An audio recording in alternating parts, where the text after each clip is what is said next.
మెడ నొప్పి వచ్చింది, వెన్ను నొప్పి వచ్చింది, మోకాలు నొప్పి వచ్చింది, కీలు నొప్పి వచ్చింది అని చెప్పి మనం భయపడిపోతాం. ఈవిడ దాదాపు 3 సంవత్సరాల కింద పక్షవాతం వచ్చింది. ఈవిడికి ఇచ్చిన ట్రీట్మెంట్ కరెక్ట్ ఈ రోజు 30 రోజులైంది. ఆయన ఎట్లా ఎత్తుకొని వస్తున్నారో ఈవిని కూడా అట్లే ఎత్తుకొని వచ్చేవాళ్ళు 30 రోజుల కిందట.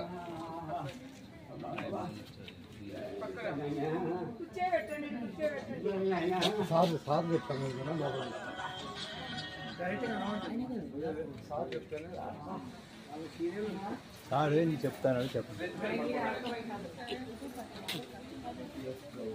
ఈవిడకు 30 రోజుల పాటు ట్రీట్మెంట్ తీసుకుంది ఇక్కడే. ఇప్పుడు ఆవిడ సొంతంగా ఆవిడే నడుస్తోంది, ఆవిడే వెళ్తోంది.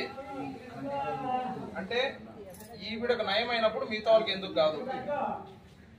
ఇదే ట్రీట్మెంటే హైదరాబాదు, బెంగళూరు లాంటి మహానగరాల్లో ఇస్తే లక్షల రూపాయలు ఖర్చు అవుతుంది. కానీ ఇక్కడ నామమాత్రపు ఫీజుతో ఆవిడను నేను దగ్గరుండి, నేను మా టీము అందరం కూడా కలిసి ఈ రోజు ఆవిడని నడిపించే స్థాయికి తీసుకొచ్చాం. అంటే ఇదేదో అంతరాలో తంత్రాలో మ్యాజిక్ లో కాదు. సైన్స్, టెక్నాలజీ, అనాటమీ, లోపల ఏం జరుగుతుంది, ఫిజియోథెరపీ అంటే ఏంటి, రిహాబిలిటీ మాది నాటు వైద్యం కాదు, ఇంగ్లీష్ వైద్యము. ఇదే ట్రీట్మెంట్ బెంగళూరులో చేస్తే ఒక రోజుకు 4,000 నుంచి 5,000 రూపాయలు ఖర్చు అవుతుంది. కానీ కరెక్ట్ 30 రోజుల తర్వాత ఆవిడ ధైర్యంగా నడుస్తాను. మరి చిన్న మోకాలు నొప్పి రాగానే, వెన్ను నొప్పి రాగానే మేము చనిపోతాము, సూసైడ్ చేసుకుంటాం అనే సమాజంలో ఉన్నటువంటి వ్యక్తులు వాళ్ళతో పోలిస్తే ఈవిలాంటి వాళ్ళు ఎంత ఉపయోగమో మీరు ఒకసారి ఆవిడ మాటల్లో మీరే వినండి. అమ్మ మీ అనుభవం. నాకే చాలా బాగుంది. కాలు నొప్పి బాగుంది. కాలు నొప్పి ఎంత గడ్డ గడ్డ ఉండేది కూడా తగ్గిపోతుంది. నాకేమి లేదు, నడుస్తా ఉండాలి.